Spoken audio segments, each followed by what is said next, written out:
This seems like a really good point to talk about Jordan Peterson. Yeah. What do you think his success is due to? As we started to get this both polarization and that included regression in many cases to just these absolutistic, retribalized points of view, where people, again, if they were discussing their tribe, they weren't saying, this is what my tribe has in common with this tribe and this tribe and this tribe. This is how my tribe's different from that tribe, and it deserves some sort of special something or other. And again, there very well could be tribes that deserve special attention, certainly. But the point is, if you're just emphasizing that and you're not emphasizing how that tribe is part of a unified overall tribal structure, then that is just retribalization, that is regression. And the only ultimate endpoint of that really is just warfare. And it's just no way around it. And humanity fought 300,000 years to get over that stage. So among other things, it could bring in women's rights and bring in an end to slavery and bring in the end of the untouchables and start including every minority you can think of, LGBTQ, transgender. This was extraordinary. But as it started to fall apart and get rocky, and what started to get left out as green became just extreme, absolutistic, and started devolving into nihilism and narcissism, or even regressed to absolutistic, ethnocentric. The only people you had supporting these original liberal values, which are absolutely crucial to any higher stage. The whole point about these stages of development is that each higher stage, again, transcends but includes the previous stage. And green didn't transcend and include orange, transcended and repressed orange. That's the definition of pathology. And that's one of the real problems with that. So if you have an integral thinker and they're looking out there to see what is really missing, because that's how an integral thinker thinks, is, wait, there's a little bit of truth in all of this. How are we including all of these things? And you're thinking that way, and you look out there, and if you are, for example, a professor teaching at a university, one of the things you start to notice is this extraordinary lack of traditional liberal values. Those aren't protected. Those, you get some lip service to them. But again, it's usually in terms of words like equality. And as we've seen, there's two different definitions of equality. There's orange equality, which means freedom, and there's green equality, which means equity, equal outcome versus equal opportunity. And so some of the right, of course, were supporting that.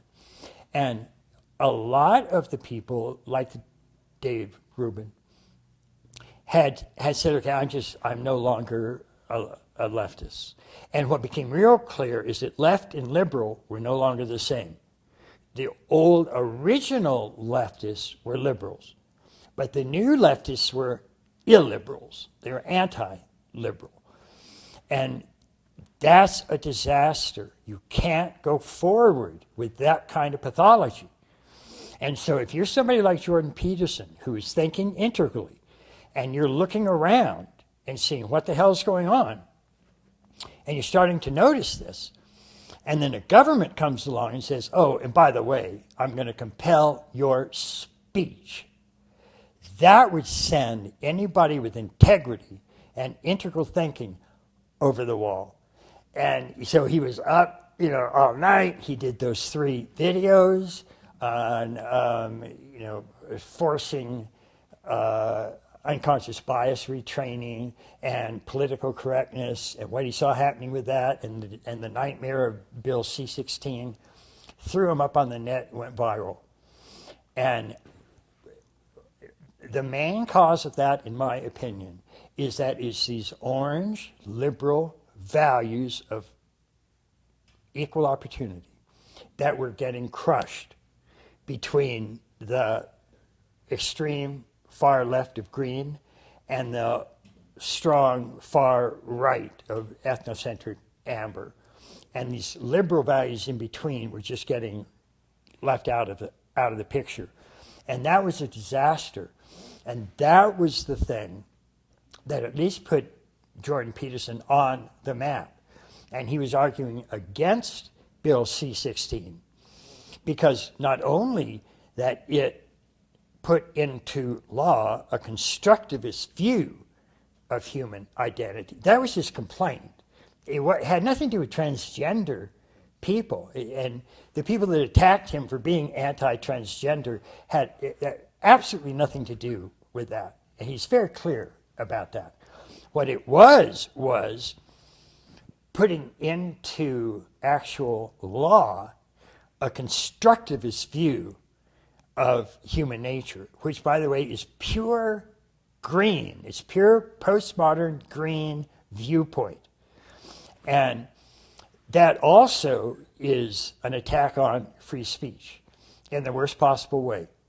What I found really fascinating about Jordan Peterson, watching especially the Maps of Meaning series, is that he is also attempting a real integral theory of everything. What was it, and this reminded me very much of your project. How do you feel that his thought maps onto yours, and what are the core differences? There are a couple of different aspects of integral meta theory that could come to play in here, and I want to make it as non-academic as possible. One of the things that I have a really, really deep appreciation of Jordan Peterson for is the process that I call showing up. Has to do with what we call four quadrants, and I can make that fairly simple by saying that the four quadrants, for example, will shake down into things like the good, the true, and the beautiful. And people are fairly aware of that. They're a very widely known, widely accepted sort of trinity of different types of knowledge, different types of values, different types of methods that we use. And they each have a certain kind of truth, but those truths differ. Point about Jordan Peterson is that he has an enormous amount of respect for objective science. And he's always anchoring or at least correlating what he's saying with some sort of neurophysiological research or anthropological research or big five-factor analysis research or so on. But what he realizes is that there are these other validity claims that aren't just objective, material, exterior truth. And these other things are damned important. And as a matter of fact, they are important. And one of the disasters of the Western Enlightenment was that it ended up going from an understanding where what it was emphasizing, according to Charles Taylor, the most dominant idea in the Western Enlightenment was what the French philosophers called the système de la nature, the great whole interlocking system as a whole. John Locke actually called it the great interlocking order. The second most common idea in the Western Enlightenment, according to author Lovejoy, was the great chain of being. And we usually don't think of that with the Western Enlightenment, but the great chain of being was a viewpoint of reality that, as Lovejoy demonstrates in his book called The Great Chain of Being, is the single most widely adopted overall philosophy that the larger percentage of sensitive, educated men and women have adopted throughout virtually all of our civilizations, up to and including the Western Enlightenment. So when the Western Enlightenment started doing, when Kepler was measuring planetary motion and Galileo was measuring earthly motion and Newton was measuring gravitation and laws of motion, none of them were worried about being reductionistic because they all believed in the great interlocking order and they all believed in the great chain of being. So they weren't worried about anything happening to that. But the problem is they were continuing to basically measure all of this stuff. And you can't really measure these interior left-hand subjective and inner subjective realities very well. You can measure exterior matter well. And so the more science kept going forward, the more the Enlightenment ended up, almost accidentally, with an official philosophy of what's often called scientific materialism. And so, yes, we believe in the whole interlocking order of nature, but only as far as you can see it in an objective, materialistic way. Oh, it's very holistic and it's very interwoven. It's just all exterior, objective truth. So it has no interiors. There's no beauty. There's no morals. There's no aesthetics. There's no love. There's none of that fits into a standard systems theory. Doesn't work. So Peterson, at the very least, intuitively knows that those quadrants are real. Those dimensions are real. And not only that, they govern how we interpret the world around us. And again, that's one of the minor, true but partial aspects that postmodernism came up with, which is the world isn't just a perception, it's a conception, it's an interpretation. We have to interpret these things that we see. And that's an important partial truth.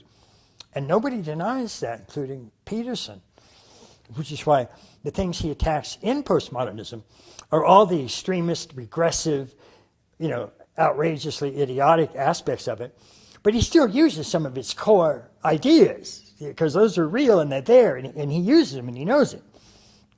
But he's looking at these interpretive schemes, and he's really attempting to find out what those are. And one of his closely allied issues to that was looking at totalitarian systems and saying, why does that happen? And became, by his own account, quite obsessed with that for decades. And I very much enjoy his conclusions. But so he has these notion of maps of meaning, and then he would frequently start referring to those as archetypal. And that's the way he, for example, would start interpreting religion. And he's given all these recent, several hour-long talks about sort of every aspect of Genesis, and he's just moving, through the Bible and doing that. And all of that is very important, and I agree with a great deal of that. A lot of times when it comes to Jordan Peterson, it's not that I'll disagree with much of what he says. I agree with much of what he says. It's some of the things that he leaves out. And I find this a little bit interesting because he's clearly an integral thinker. And let me give one more example of what second tier means, using a fairly well researched developmental model that was developed by Michael Commons and Richards. And they just call it hierarchical model. But we really have to emphasize the understanding that there are two types of hierarchies. And this is what Green absolutely overlooks, and it's a disaster. There are dominator hierarchies, and there are growth hierarchies, or actualization hierarchies. Dominator hierarchies are all the horrible things that postmodernists say they are. They're tyrannical, they're power structured, they're oppressive, they're the cause of almost every nightmare you can think of in human history. And you want to do as much as you can to get rid of those as much as you possibly can. But then there are growth hierarchies. Those are the opposite of, literally the opposite of dominator hierarchies. In a dominate, Are those the same thing as what Peterson would describe as hierarchies of competence? close to it. The dominator hierarchies, the higher you go in a dominator hierarchy, the more people you can oppress, the more people you can hurt, the more exclusive you are. The higher you go in a growth hierarchy, the more inclusive you are. You actually are including more people. We saw this simple developmental model that goes from just me to a group to all groups, to all humans, to integrating all of those. That's a growth hierarchy. And what's so ironic and horrifying is that the postmodernists, in their extreme version, collapse these.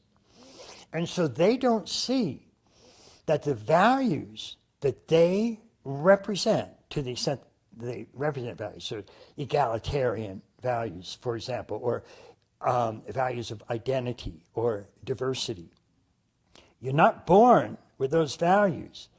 And of those sort of 6 to 8 stages of development, there's only one stage that has those values, and that's green. But green is the result of about 5 stages of growth hierarchical development. And when you pull the rug out from under all hierarchies, you pull the rug out, you pull the ladder out from getting to your own values. It's suicidal. It's absolutely self-destructive. And so in a sense, they've almost given up on that, and that's why they end up getting just very absolutistic and just sort of yelling slogans and regressing to ethnocentric and all of that kind of stuff. So these hierarchies are clearly important. And by the way, just that whole notion of a growth hierarchy, Peterson rather famously traced it back to lobsters. And he was simply trying to demonstrate that some of these hierarchies are absolutely necessary. We can't get around them. And they're certainly not the product of Western capitalistic tyrannical patriarchy. They're back like whatever is 350 million years or something like that to the lobsters. But in fact, those kinds of growth hierarchies, which are also, Arthur Koestler coined the term holarchy, because each of its stages is a holon. And a holon is a whole that's part of a larger whole. And almost everything in the universe is a holon. And so even if you go back and just look at the overall evolutionary sequence, going all the way back to the Big Bang, you go from atoms to molecules to cells to organisms to then even more complex, differentiated, evolved organisms. Each one of those is getting more inclusive, and they transcend and include. Literally, molecules go beyond atoms, but they enfold them. They actually include them. Molecules don't hate atoms. They don't oppress atoms. They don't exclude atoms. If anything, they love them. I mean, they're actually hugging them. That's what growth hierarchies do. And if you're really serious about values of inclusion and diversity and comprehensiveness, you need a growth holarchy. You need a growth hierarchy. And by the way, the only people that use dominator hierarchies are people at low stages on growth hierarchies. And everybody on a higher stage of growth hierarchy criticizes dominator hierarchies. That's how you get to do it. And that's why the postmodernists were criticizing it, is because they were at this relatively high stage of development, even as they started to go extreme and sort of mess it up. So the one area where I would like to see Peterson give more attention is that is the actual amount of research we have on growth hierarchies in terms of some specific stages that they go through. There's a certain reason that those tended to drop out of academia. And that is in the 1960s. As we said, in 1959, the percent of the population at green postmodern multicultural green was about 3%. And then it really started to explode during the 60s. And if you were a really smart, leading edge thinker at the time, you were green. You were thinking these kinds of things. You were reading Foucault and you were reading Derrida, and you were taking these things very seriously. And they were emphasizing contextualism. They were emphasizing constructivism.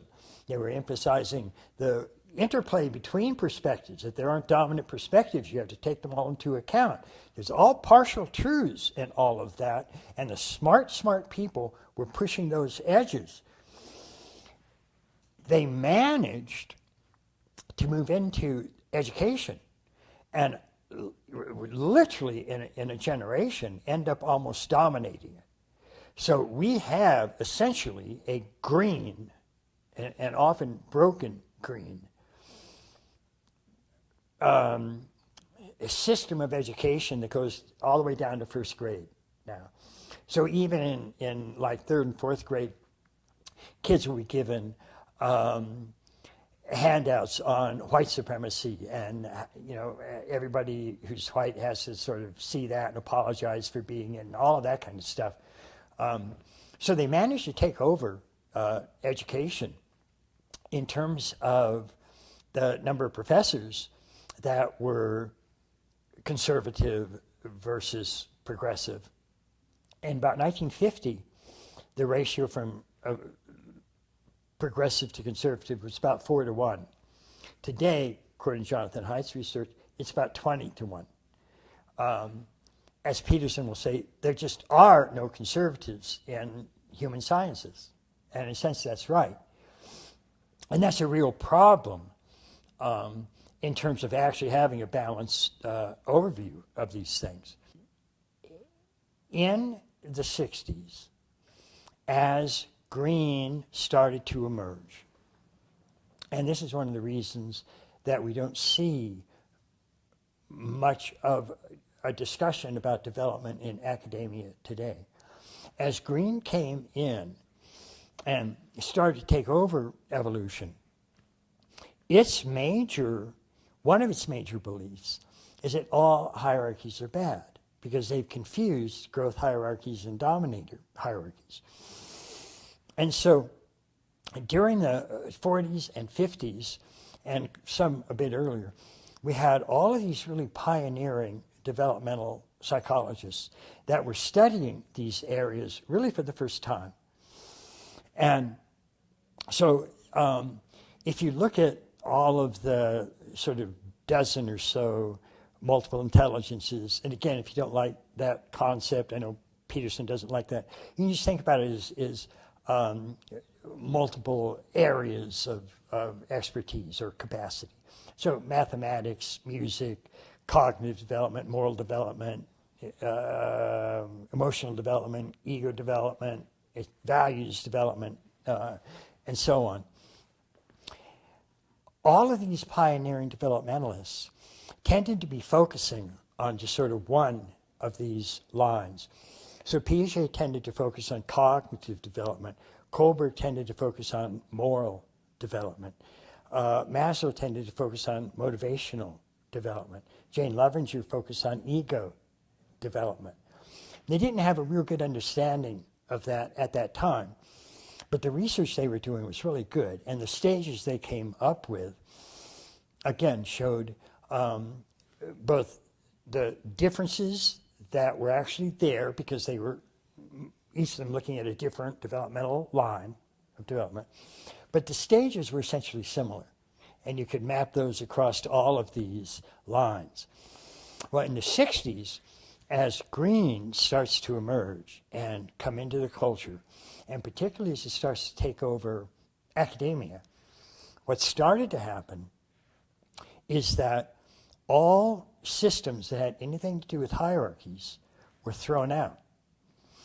And developmental psychology itself was just devastated by that.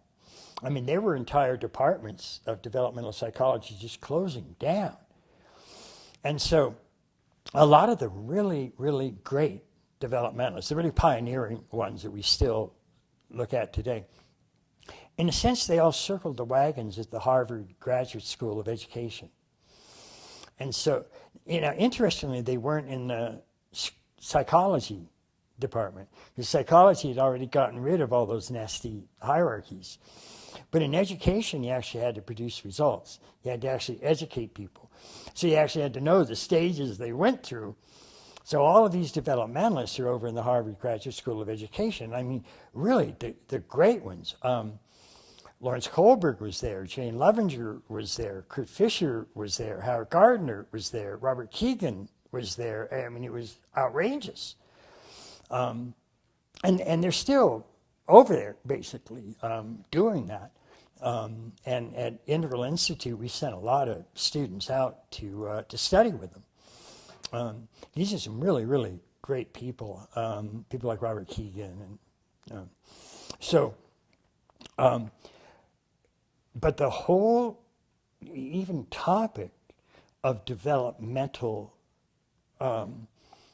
studies was just immediately read as, wait a minute, you're saying this person's better than this person. And we're going, no, that's not what they're saying. I mean, you, Mr. Social Activist, you're saying it's better not to be prejudiced. You're saying it's better to treat all people fairly, regardless of race, color, sex, or creed. That's exactly what growth hierarchies are saying, except that those values are the result of several stages of growth. You're not, at 6 months old, you're not born with those values and you're running around with a little, sign protesting. But it just sort of fell out of academia discussion almost entirely. And even smart people who know about the importance of hierarchies and the difference between competence hierarchies and inequality hierarchies, it's just not a topic that tends to enter their awareness, because mostly in any of the schooling they got, it really wasn't a topic ever. And so it's just something that kind of dropped off the radar. And it's one of the reasons that when we talk about an integral framework, those are one of the areas that we include, because there's an enormous amount of evidence for them. And in particular, they have such a strong explanatory power. They help us understand what's happening. And the sort of summary of all of that is that as we look at the culture wars today, what we find, just in terms of developmental studies, is that in this whole first tier set of stages, the highest three, the three that have most recently occurred and are still present. Everybody is born at square one and has to move through these. So we still have a fair number of people at ethnocentric, a fair number of people at orange, world-centric, and a fair number of people at green, multicultural. But those upper three are at each other's throats. They really don't like each other. They've increasingly come to hate each other in many ways. And they're at each other's throats. And the problem is because they're all first tier, they can't solve that problem, ever. Because by definition, first tier thinks that its values are the only correct ones. But second tier, that has the inherent capacity to see the importance of all of these and at least start thinking about ways, okay, since everybody has to go through all of these, then an enlightened society would include ways to help us do that. And so that's one of the things that is a way out of the culture wars, in addition to whatever else we might need to do, and there are plenty of other things. But this is crucial. Because if we still have people that really are at values, that are absolutely committed to not integrating everything, then you're not going to get them integrated, ever.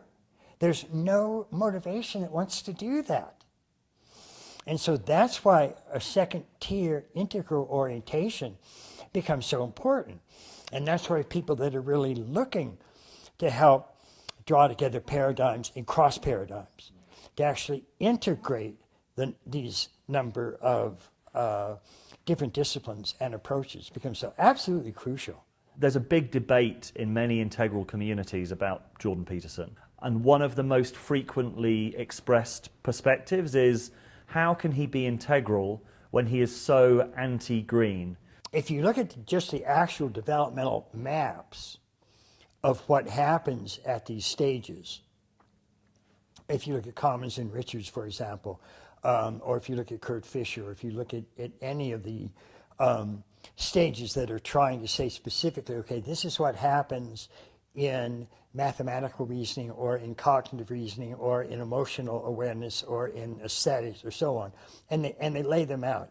As I said, one or several of the things that tend to get laid out at the meta-systemic level.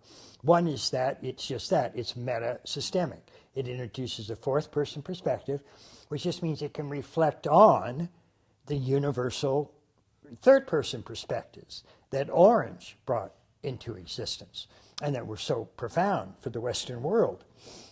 But that fourth-person perspective is a capacity to actually reflect on that and make sort of certain critical announcements about it.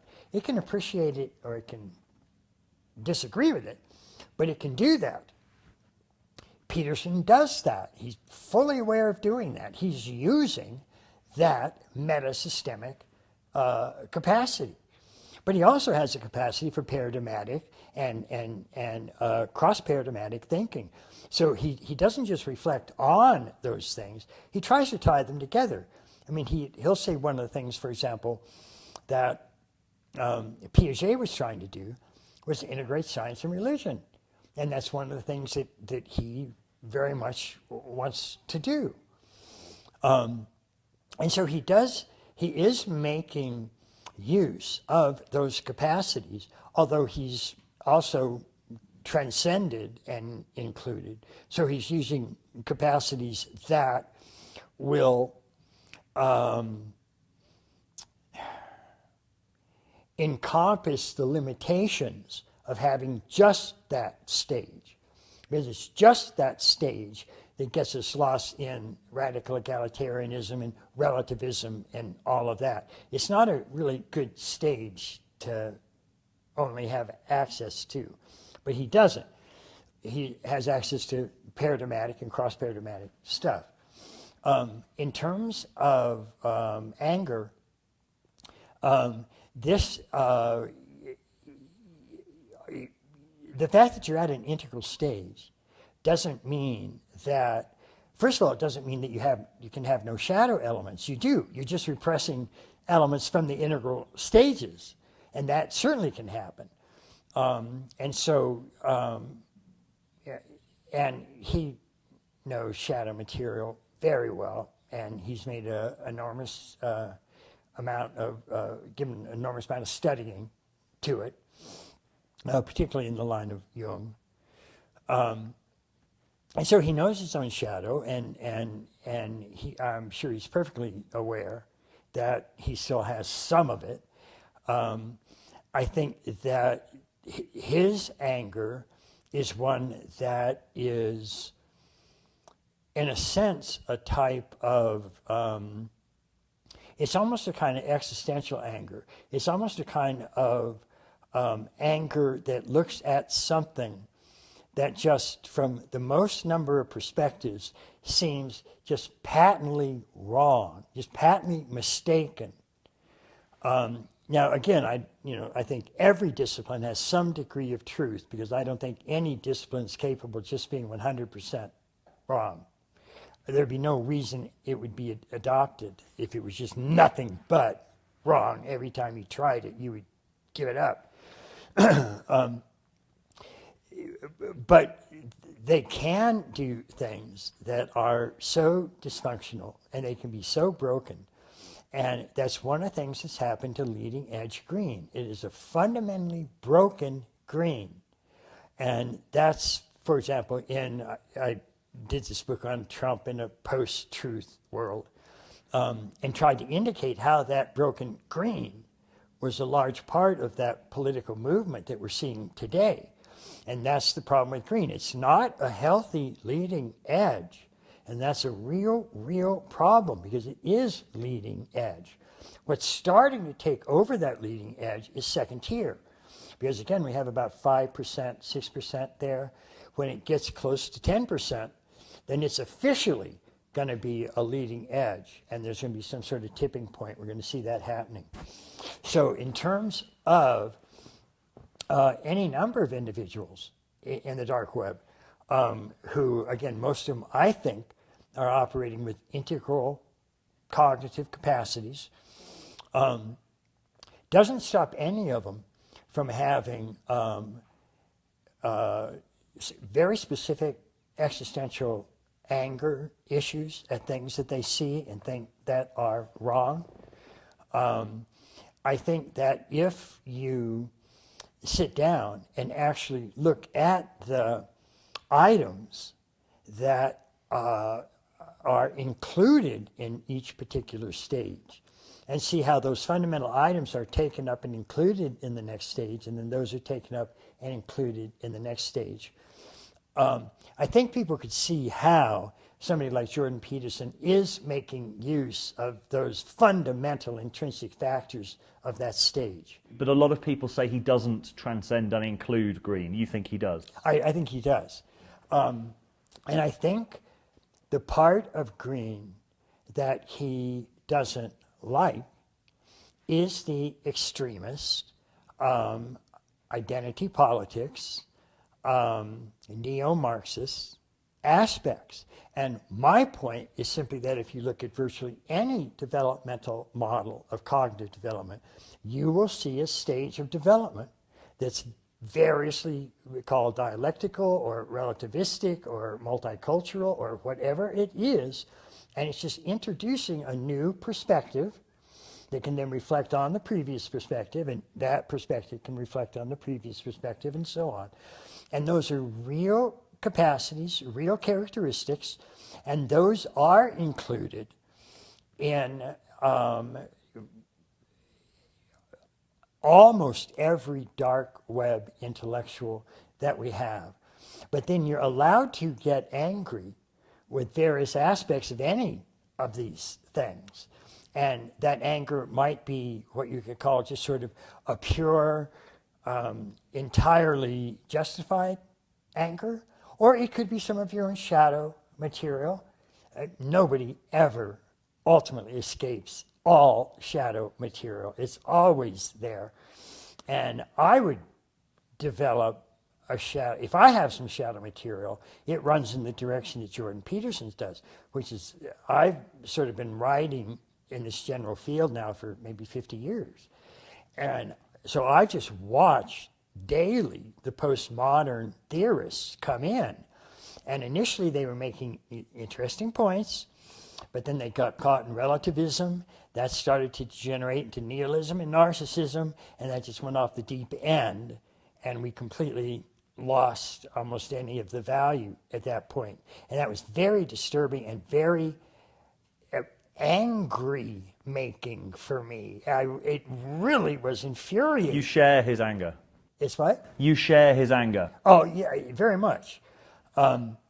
And I see some of the positive factors that led it to become the postmodern movement. I mean, the whole point about there's traditionalism, then there was modernism, then there was postmodernism, is those are very real developmental unfoldings. Because that's the point that many people would say you and he differ, is that he doesn't seem to see any positive value in postmodernism. That's right. And I believe it's because there's been this enormous downplay in academia of looking at almost any of the real developmental sequences. So again, if you look at Piaget, or even Carl Jung, I mean, Peterson says that the single best book on Jungian psychology is it's Erich von Neumann's, I think, Origin and History of Consciousness. And I happen to agree. I was absolutely blown away by that book. I read it several times and even outlined it 2 or 3 times. But the whole point about his book was these stages that consciousness went through. And each stage had a different cognitive capacity. Each stage saw the world completely differently There are different worldviews in all of these. And that's what's so profoundly stunning about the developmental viewpoint. And it's certainly true of Piaget, but that never gets mentioned with Jordan. I've never heard him say, oh, and there's a worldview down here that looks like this, and then the worldview here looks like this. Piaget is stages, even though he loves Piaget. That aspect of developmental studies just got shoved off the burner. And so if he were actually looking, for example, at the ingredients that each of these stages add, I don't think he would disagree with any of those ingredients. And given the fact that we have a fair amount of evidence that these things have to emerge in stages, because the whole of one stage actually becomes an ingredient of the whole of the next stage. So they are hold-ons. The whole of one stage is part of the next stage. The whole of that stage is part of that stage. So you can't actually get to a higher stage without including that lower stage. And so what are we including? Well, you're pre-operational, you're including the capacity for images, and then concept, symbols, and then concepts, and then rules, and then formal operational meta rules, and then systemic paradigms, and then cross paradigms. And these are first person, second person, third person, fourth person, fifth person perspectives. All of those are added. I don't think he disagrees with any of those. And particularly if you actually looked at, okay, here's the skill that you add here, here's the skill you add here, and so on. And at least see these broad stages of that kind of development. I don't think he'd have any trouble with that. And if he did, then I would just say, well, I agree with these 100 developmental maps that do see evidence in those, and I understand that you don't, and that's fine. But much more common nowadays are things like the big 5-factor analysis. I totally agree with that. It's part of what we call types. It's an actual ingredient of the integral framework. We totally include that. But again, types are something that stay essentially the same no matter what stage you're at. You can start to shift a little bit, but basically they stay the same. That's what a type is. And that also goes, for example, if you even talk about types of male and female interaction or interests or traits, those stay essentially similar as you grow and develop. So you can look at all the things that all these stages have in common, and that's fine. They're real. They're there. But so are the stages. I mean, that's sort of the whole point, is you have these dramatically different worldviews about how things look and act and what they mean. And they're there, they're real, and they have an enormous explanatory power. So that's one of the areas that we include in these 5, 6, 7 aspects of an integral